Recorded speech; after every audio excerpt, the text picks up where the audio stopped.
नमस्कार, बिज तक देख रहे हैं आप और मैं हूं आपके साथ तन्वी सिन्हा।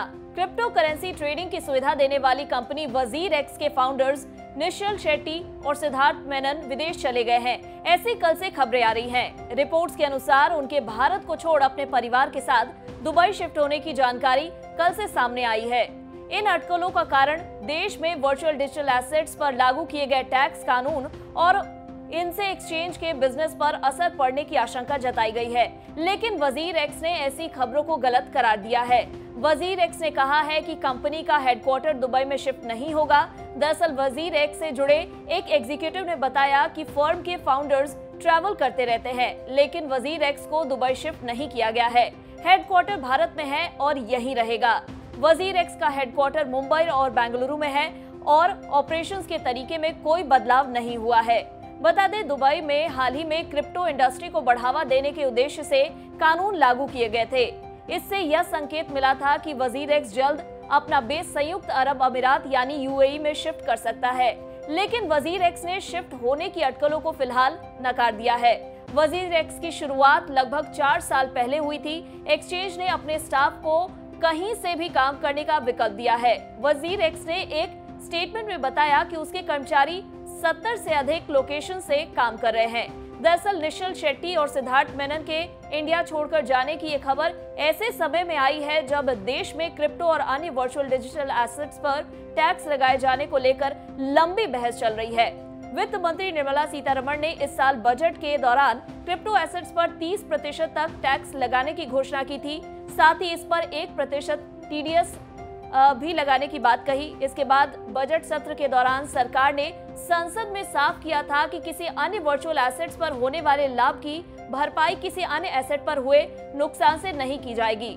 निश्चल शेट्टी क्रिप्टो को लेकर सरकार की नीतियों के मुखर आलोचक रहे हैं। वो इस बारे में अक्सर ट्विटर पर काफी एक्टिव रहते हैं। सरकार के क्रिप्टो पर टैक्स लगाने को लेकर निश्चल शेट्टी ने कई मंचों पर कहा कि इससे घरेलू क्रिप्टो प्लेयर्स पर इम्पैक्ट पड़ेगा और देश से ब्रेन ड्रेन की तरह वेल्थ ड्रेन होगा। वहीं यूएई के प्रधानमंत्री शेख मोहम्मद बिन रशीद अल मखदूम ने पिछले महीने वर्चुअल एसेट्स के लिए एक बिल पर हस्ताक्षर कर कानून बनाया।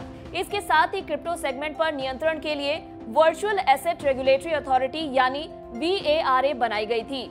नए कानून का उल्लंघन करने वालों को सजा देने का अधिकार भी वारा के पास है। यह उल्लंघन करने वालों पर जुर्माना लगाने के अलावा उनके कारोबार को बंद भी कर सकती है। दुबई के निवासियों को क्रिप्टो से जुड़ी एक्टिविटीज में शामिल होने से पहले वारा के पास रजिस्ट्रेशन कराना होगा। इसके अलावा क्रिप्टो एक्सचेंज जैसे वर्चुअल एसेट से जुड़े कारोबारों को भी वारा को डिटेल्स देनी होगी। दुबई में क्रिप्टो सेगमेंट से जुड़े कानून को लागू करने का उद्देश्य इंटरनेशनल स्टैंडर्ड्स को लागू करना और इस इंडस्ट्रीज को बढ़ावा देना है। इससे क्रिप्टो इन्वेस्टर्स के लिए सुरक्षा और पारदर्शिता को भी पक्का किया जाएगा। ऐसी कई बड़ी फर्म यूएई के दुबई और अबू धाबी जैसे रीजन्स में अपने ऑफिस खोल रही है। इसमें क्रिप्टो एक्सचेंज बिनांस भी शामिल है। बता दें, प्रवर्तन निदेशालय ने इस साल जून में फॉरेन एक्सचेंज मैनेजमेंट एक्ट यानी फेमा के कथित उल्लंघन के लिए वजीर.एक्स को कारण बताओ नोटिस जारी किया था। ये नोटिस 2790.74 करोड़ रुपए मूल्य के क्रिप्टो करेंसी सौदे को लेकर दिया गया था। चलिए अब आज के क्रिप्टो रेट्स जान लेते हैं। रात 8 बजे तक के आंकड़ों के अनुसार टीथर 0.1% उठकर 79 रुपए 55 पैसे पर ट्रेड कर रहा था। बिटकॉइन 2.28% ऊपर चढ़कर 33,78,000 पर कारोबार कर रहा था। इथेरियम हरे निशान पर कारोबार कर रहा था। इसका भाव 1.5% उठकर 2,50,000 पर आ गया। सोलाना की कीमत 1% गिरकर 8,650 रुपए पर आ गई। डॉजकॉइन 0.5% टूटकर 11 रुपए 25 पैसे पर आ गया। तो ऐसे ही हम आपको रोज क्रिप्टो से जुड़ी जानकारियां देते रहेंगे और इन वर्चुअल डिजिटल एसेट्स की दुनिया में क्या कुछ नया हो रहा है ये हम आपको बताते रहेंगे। अगर आपको हमारा ये वीडियो पसंद आया हो तो इसे लाइक और शेयर जरूर करें। साथ ही हमारे चैनल के साथ बने रहें और देखते रहें बिज तक।